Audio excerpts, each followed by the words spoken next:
जोधपुर के बीएसएफ प्रशिक्षण केंद्र में नव आरक्षक दीक्षांत परेड आयोजित की गई। 404 नव आरक्षकों को बेड़े में शामिल किया गया।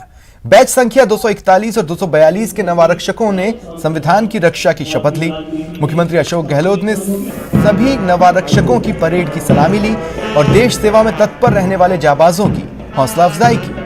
इस दौरान 404 नव आरक्षकों ने भारतीय संविधान के प्रति कर्तव्यनिष्ठ होकर देश की एकता और अखंडता को कायम रखने की शपथ ली।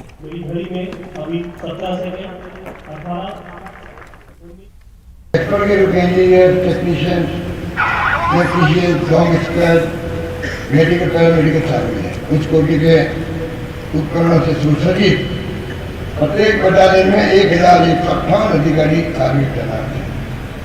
टीमें जल में किसी भी तरह की प्राकृतिक, रासायनिक, बायोलॉजिकल, रेडियोलॉजिकल और न्यूक्लियर डिजास्टर के दौरान लोगों की जान माल की सुरक्षा और राहत प्रदान करने के लिए तत्पर रहती है। पूरी कमान कोलकाता में दक्षिण बंगाल, उत्तरी बंगाल, मेघालय तक जुड़ी है। ये आप सभी के लिए गौरव की बात है। आप उत्तर के सैनिक बन गए हैं, जिसने पंजाब में उग्रवाद समाप्त करने, जम्मू कश्मीर, उत्तर पूर्वी राज्यों में हालात को सामान्य बनाने में अपनी महत्वपूर्ण भूमिका निभाती है। PHED के तहत प्रदेश में गर्मियों के सीजन में माकूल पेयजल प्रबंधन व्यवस्था की उच्च स्तरीय मॉनिटरिंग होगी।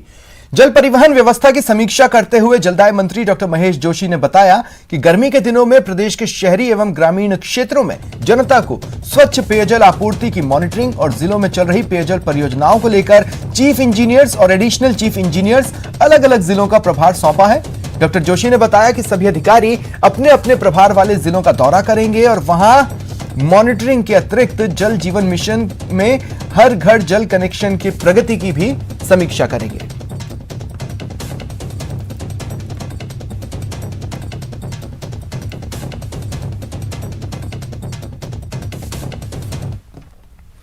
बीते 8-10 महीने से भुगतान नहीं होने से त्रस्त all Rajsamand PHED contractor union से जुड़े संवेदकों ने जलदाय भवन परिसर में बैठक की, जिसमें विभाग की लचर व्यवस्था, भुगतान को लेकर कोई कार्रवाई नहीं होने पर नाराजगी जताई।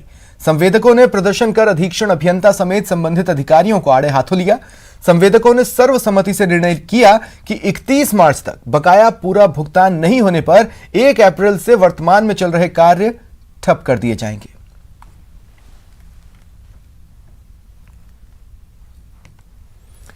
श्रीगंगानगर में मार्च के महीने में सूर्यदेव के तीखे तेवर दिख रहे हैं। श्रीगंगानगर समेत मरुधरा में मार्च के महीने में तापमान 40 डिग्री सेल्सियस पर पहुंच गया। मार्च के महीने में मई जून जैसी गर्मी पड़ रही है। लोग तेज गर्मी से बचने के लिए कूलर, AC का इस्तेमाल कर रहे हैं। दुकानों में रंग बिरंगे डिजाइनर मटके बेचे जा रहे हैं। इस बार मार्च के महीने में ही मई जून जैसी गर्मी पड़ रही है और दुकानदार उम्मीद जता रहे हैं कि मटके और कूलर कैंपर की अच्छी बिक्री होगी। गर्मी में अच्छा होता है, ठंडा होता है। बर्फ का पानी, फ्रिज का पानी नहीं पीना चाहिए था, अच्छा नहीं होता। तो मटके का पानी अच्छा रहता है। हाँ, डिमांड अभी स्टार्ट होगी, अभी नई नई वैरायटी आ रही है इसमें। आप देख सकते हो इसमें ये कैंपर आया हुआ है अभी जोर्स में, इसमें रंगीन भी आएगा एक दो दिनों में। मटके हैं, कैंपर है, अच्छा, पलट मटके हैं, अच्छा। महाजन के हैं। तो यहीं के हैं या कहीं बाहर से लेके आए? यहीं के रहते हैं ये, अच्छा रहने वाले यहीं के, माल तो बाहर से आता है। अच्छा। हाँ, अब बढ़ने लगी है धीरे धीरे। अब मौसम चेंज होगा जैसे बढ़ेगी धीरे धीरे। मटकी, वाटर कूलर है, दूसरे वाटर कूलर है, सब वाटर कूलर हैं। मटके हैं, क्या क्या? वाटर कूलर है, अच्छा मटके हैं। अच्छा, ग्राहक आ रहे हैं? हाँ, ग्राहक आ रहे हैं। ज़्यादा ग्राहक क्या मांगते हैं? मटके मांगते हैं, वाटर कूलर। बिक्री की उम्मीद ठीक लग रही है अच्छा और अलग अलग तरह के मटके हैं, 20 वाले। अच्छा, कैसे? जो कई अहमदाबाद के हैं, राजकोट के हैं, अलवर के हैं। डिमांड कैसी है? ठीक है अभी तो। इस बार एक और जहां दुकानों पर रंग बिरंगे डिजाइनर मटके और कूल कैंपर बिक्री के लिए उपलब्ध हैं, तो वहीं दूसरी ओर मार्च के महीने में पड़ रही जून जैसी गर्मी ने दुकानदारों को इस सीजन अच्छी बिक्री होने की उम्मीद दिखाई है। अशोक शर्मा, न्यूज़ 18 श्रीगंगानगर।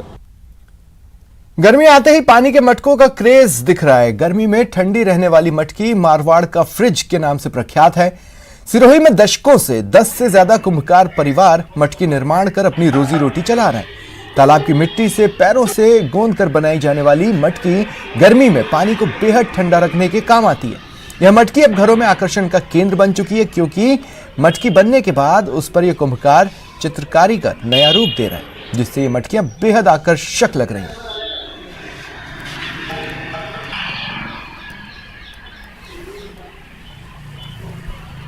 गर्मी में फ्रीज सा एहसास दिलाने वाला देसी हाथों से बना हुआ तालाब की मिट्टी से बना हुआ सिरोही का देसी मटका आज कई गांवों में और कई राज्यों में जा रहा है। उस बनाने की विधि क्या है और कैसे उस पानी को स्वाद उसके अंदर बरकरार रहता है और जितना पानी अभी गर्मी में ठंडा रहता है, क्या है इसका राज। आज आए हैं ग्राउंड जीरो में और जानेंगे जो मटके बनाते हैं कुम्भकारों से।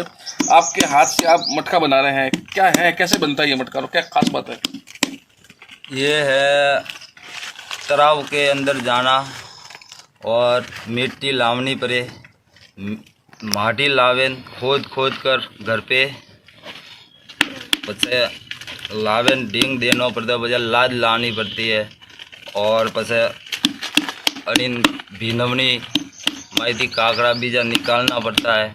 पछे फिर अन पग से मोड़नी पड़े, मोरे पे न बजे पास थप्पे देने पड़े, थप्पे दे पे न बजा मटका लोहिया वारना पड़ता है। वैसे गर्मी में मटका चालू कर, वैसे एक गर्मी में मटका ठंडा रहता है। यानी कि साफ तौर से बताया जा रहा है कि तालाबों से लाई हुई मिट्टी को, जिसमें किसी भी प्रकार का कंकड़ नहीं होना चाहिए, वो मिट्टी बहुत ठंडी रहती है और उसमें पानी डालते ही जो उसका पानी का जो स्वाद जो है एकदम बरकरार रहता है। वहीं इस अब मैं ये मटका एक बना रहे हैं, यहाँ पर किस प्रकार मटके को यानी कि एक लकड़ी के तेपले से इसको दबाया जा रहा है और इसको मटके का आकार दिया जा रहा है और ये मटका बिक्री करने के बाद में सिरोही के पास में बने हुए गुजरात व कई आसपास के राज्यों में यहाँ से जाता है। और इस पानी की खास बात यह है कि इसका पानी जो है लगातार सदाबहार रहता है, इसमें किसी प्रकार के जीवाणु नहीं पड़ते हैं और इसका जो पानी का जो स्वाद जो है लगातार 7 से 8 दिन तक इस पानी में बरकरार रहता है। वहीं बताया जा रहा है अब लगातार जो लोग जो है इस मिट्टी के ट्रेंड से जो है अब घरों में फ्रिज की जगह पीने के पानी के लिए इस मटके का उपयोग करते हैं। और मटके बनाने के बाद में देसी मारवाड़ी और राजस्थान की मरुधरा कहलाने वाली कई जो है डिजाइनें जो है इस मिट्टी के बर्तन पर मटके पर वह जो उकेरी जाती है। सिरोही में जो लगातार जो है इसका ट्रेंड तेजी से अब यानी कि फैल रहा है और लोगों की अब पहली पसंद जो है गर्मी में ये मटके बन रहे हैं। न्यूज 18 से प्रतीक सोलंकी, सिरोही, राजस्थान। नई आबकारी नीति के तहत आबकारी विभाग साल 2022, 2023 और 2023-2024 के बंदोबस्त में लगा है, लेकिन नई नीति के तहत आबकारी विभाग को भी काफी मशक्कत करनी पड़ रही है। नई नीति के तहत शराब ठेकेदार दुकानों को रिन्यूअल कराने में कतरा रहे हैं। नतीजा ये कि जिले की यानी प्रतापगढ़ जिले की 79 दुकानों में से मात्र 15 दुकानें ही रिन्यू हुई हैं। विभाग के अधिकारियों की समझाइश के बाद भी पुराने लाइसेंसधारी इस बार रुचि नहीं दिखा रहे। विभाग के अधिकारियों का कहना है ठेकेदारों की ओर से पिछली बार शराब दुकान संचालन में काफी घाटा होने की बात कही जा रही है। हालांकि सरकार ने रिबेट देकर पुराने लाइसेंसधारियों को मुख्यधारा में लाने का प्रयास किया, लेकिन इसके बावजूद पुराने लाइसेंसधारी रुझान नहीं दिखा रहे। राजस्थान सरकार की आबकारी नीति के तहत अभी तक 16 दुकानें नवीनीकरण हो चुकी है और 8 दुकानें जो 3 चरण हुए हैं उसमें उठ चुकी है और कुल 79 दुकानों में से 24 दुकानें अभी तक संचालित 1 तारीख से संचालित होने के लिए तैयार। ये थोड़े रुझान ठेकेदारों का इसके प्रति कम है। इनको लगता है कि पिछली बार हमें मार्जिन कम मिला, कुछ घाटा रहा और इस बार ये लगता है कि दुकानें बहुत महंगी लेनी थी जोश में। अब लगता है कि दुकानें इनके लिए मुनाफे का सौदा नहीं है। सरकार ने, आबकारी विभाग ने केवल ठेकेदारों को अपना काम निकाला है और इन्होंने क्या जो शर्तें हैं, जो एक बार जो ठेकेदार जैसे कोई 3 करोड़ की दुकान लेता है तो वो 6 करोड़ को उसका माल उठाना पड़ता है और फिर उसका जो पेमेंट है जो लगाता है वो मार्जिन भी नहीं निकल पा रहा है। नहीं, एक तरह से नुकसान और ये झूठों का पुलिंदा रही आबकारी की नीति। और लगभग पूरे राजस्थान में 20% दुकानें उठी है और 80% दुकानें पड़त हैं। प्रदेश के कई जगहों पर रफ्तार का कहर दिखा। 4 जगहों की तस्वीरें देखिए। अजमेर, बीकानेर, कोटा, धौलपुर में दर्दनाक सड़क हादसे हुए। अजमेर के नसीराबाद सदर थाना इलाके में डंपर और जायरीनों से भरी टवेरा में जोरदार टक्कर हो गई। टवेरा चालक समेत एक महिला जायरीन की मौके पर ही मौत हो गई। 9 अन्य गंभीर रूप से घायल हुए। इधर कोटा से सट्टे एमपी के छापेड़ा थाना क्षेत्र में तेज रफ्तार पिकअप ने आगे चल रही 2 मोटरसाइकिलों को टक्कर मार दी। बीकानेर में सड़क हादसे में 2 लोगों की मौत हुई।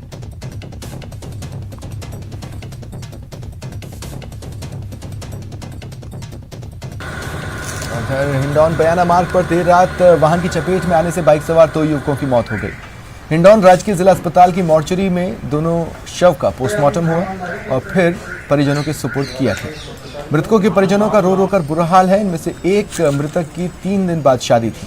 पुलिस ने सुरौठ थाने में केस दर्ज कर जांच शुरू कर दी है। 10:30 बजे सूचना मिली थी कि एक एक्सीडेंट हो गया कि एक मोटी डिडोरा उस पर पुलिस मौके पर पहुंची और घायलों को यहाँ इंदौर लेकर आए, जहाँ डॉक्टरों ने मृत घोषित कर दिया। इनकी डेड बॉडियों को मोर्चरी में रखवाया गया था। उसके बाद में इनके वारिसानों की तलाश की गई। आज सुबह इनके वारिसान आए, मौके पर आए, पोस्टमार्टम करा के इनके शवों को दाह संस्कार इनके परिवारजनों को सुपुर्द कर दिया है। 12 कोतवाली पुलिस ने फर्जी पट्टा तैयार कर उसके जरिए जमीन की रजिस्ट्री कराने के मामले में 12 नगर परिषद के पूर्व सभापति कमल राठौड़ को गिरफ्तार किया। इसके अलावा पुलिस ने 3 अन्य आरोपियों को भी पकड़ा है। दरअसल अग्रवाल समाज के पदाधिकारियों ने 2 महीने पहले कोतवाली थाने में मामला दर्ज कराया था, जिसके बाद जांच करते हुए पुलिस ने फर्जी दस्तावेज बनाने के आरोप में कमल राठौड़ को गिरफ्तार किया। कमल का जिला अस्पताल में मेडिकल करवाया गया।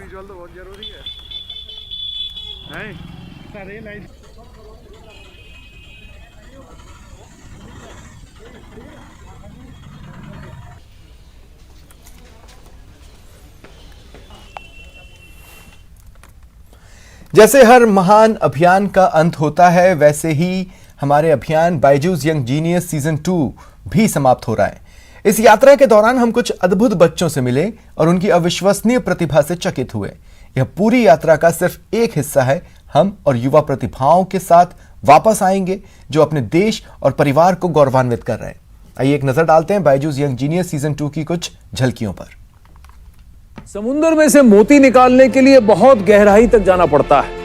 हमें भी इन जीनियसेस को ढूंढने के लिए भारत भ्रमण करना पड़ा। 26 राज्यों, 72 शहरों और 2500 स्कूल्स में से हमने कई जीनियसेस को चुना। कुछ प्राचीन कलाओं में माहिर हैं, तो कुछ आधुनिक तकनीक के एक्सपर्ट हैं। कुछ खेल जगत, कुछ एकेडमिक्स, तो कुछ बिजनेस की दुनिया में अपने झंडे गाड़ रहे हैं। लेकिन उन जीनियसेस में से सिर्फ 22 को चुनने का काम किया हमारी जूरी ने। और जूरी बनना भी आसान नहीं था भाई। जीनियसेस को परखने के लिए भी तो जीनियस ही चाहिए।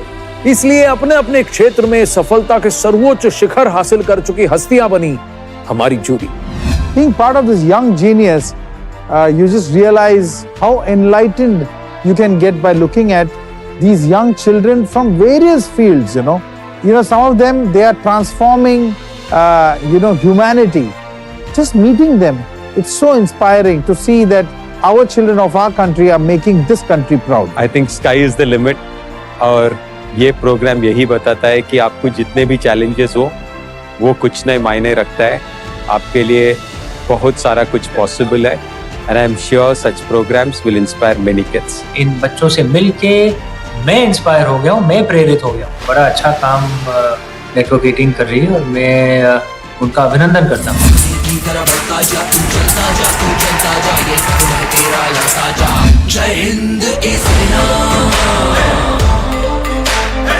इन नन्हे परिंदों की इतनी ऊंची उड़ान है, सिर्फ धरती ही नहीं, खुद आसमां भी हैरान है। जूरी का सिलेक्शन बिल्कुल सही था।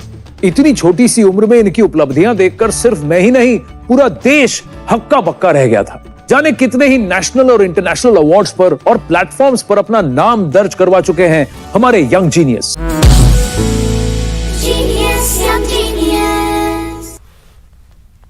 और चलिए रुकते हैं एक ब्रेक के लिए।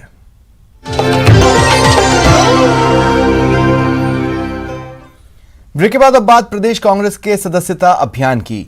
कांग्रेस के डिजिटल मेंबरशिप मिशन को मंत्री, विधायकों और पार्टी नेताओं ने बड़े जोर शोर से शुरू किया, लेकिन बावजूद इसके वो रिजल्ट नहीं मिल पाया जिसकी उम्मीद थी। इसी का अंजाम है कि पार्टी अभी सदस्यता का टारगेट पूरा करने में फिसड्डी है। अभियान के तहत पूरे प्रदेश में 50 लाख सदस्य बनाए जाने का टारगेट है, लेकिन अभियान की करीब 95% अवधि गुजर जाने के बाद भी आंकड़ा करीब 2-2.5 लाख सदस्यों पर ही अटका है। हालांकि अब बोर्ड, निगम और आयोगों के पदाधिकारियों को जिम्मेदारियां देकर अभियान को रफ्तार देने की कोशिश हो रही है।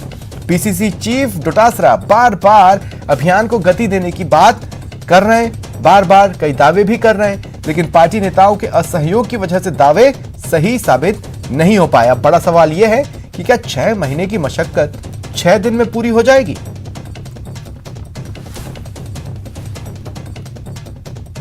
निश्चित रूप से सदस्यता अभियान जिस गति से चलना चाहिए था उसमें कुछ कमी आ रही है, और कमी का कारण केवल डिजिटल में, ऑफलाइन चल रहा है बराबर, जैसा चलना चाहिए वैसा चल रहा है, कहीं दिक्कत नहीं है।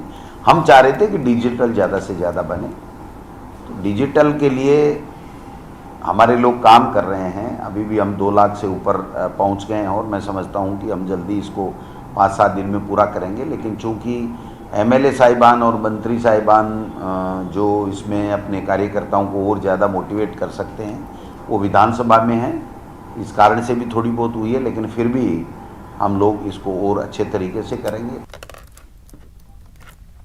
बात राजसमंद की, जहां नगर परिषद की ओर से करीब 2 वर्ष के अंतराल के बाद एक बार फिर परंपरागत गणगौर महोत्सव और मेले का आयोजन हो रहा है। ये मेला काकरोली के बालकृष्ण स्टेडियम में आयोजित किया जाएगा, जिसको लेकर जल्द ही मेला कमेटी की बैठक होगी। इस कमेटी में विभिन्न व्यवस्थाओं को अंतिम रूप दिया जाएगा। कमेटी ने बताया, मेले की शुरुआत नववर्ष प्रतिपदा पर 2 अप्रैल की शाम को द्वारकाधीश मंदिर के पास राजसमंद झील के जालघरा घाट पर दीपदान, और इसके बाद स्टेडियम में नववर्ष प्रतिपदा के स्वागत में जोरदार आतिशबाजी होगी।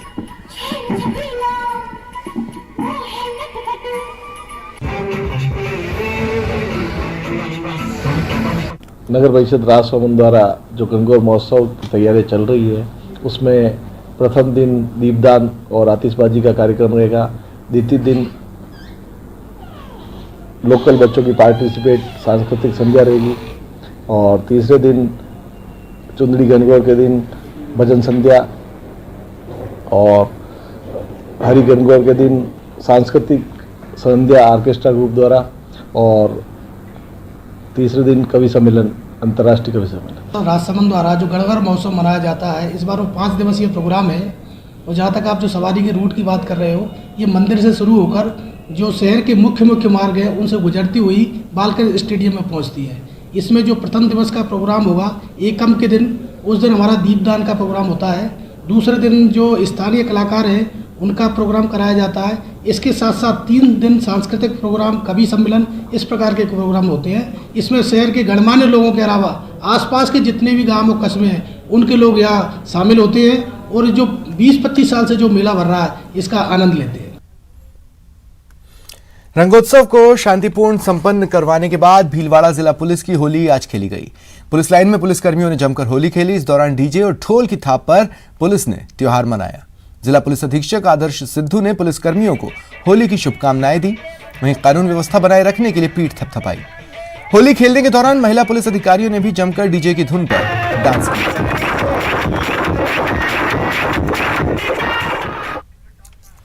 और अब बात बाड़मेर की, जहां राजस्थान राज्य भारत स्काउट्स गाइड का 7 दिवसीय वार्षिक ग्रुप का आयोजन चल रहा है। इसी कड़ी में आज सुबह BP6 व्यायाम प्रदर्शन और खेल का आयोजन हुआ।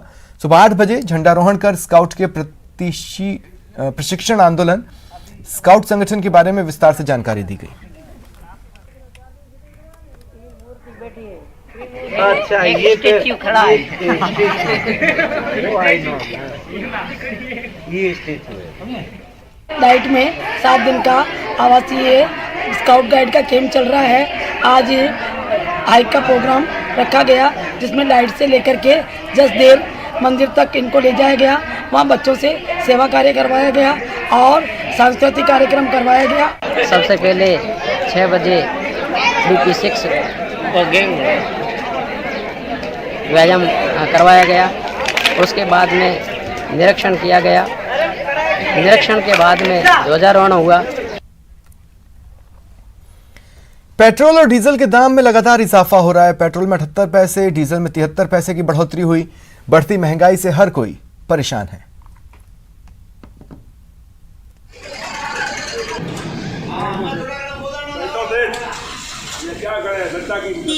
लगातार पेट्रोल और डीजल के दाम में हो रही बढ़ोतरी अब लोगों को परेशान करने लगी है। पिछले कुछ दिनों में लगभग 3 से 3.5 रुपए पेट्रोल और डीजल के दाम बढ़े।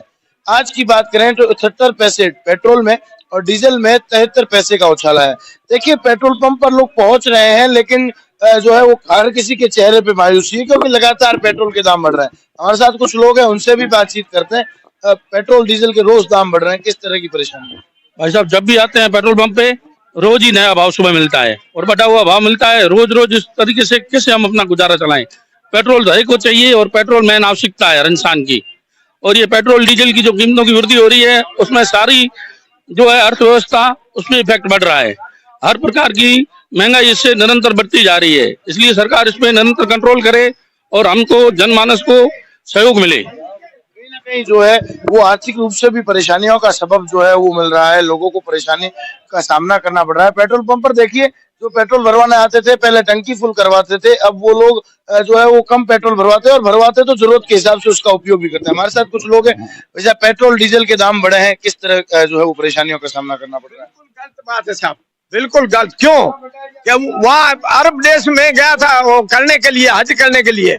वहाँ पेट्रोल का है सिर्फ रुपया और डीजल का है 12 आना, तो कितना खर्चा आएगा?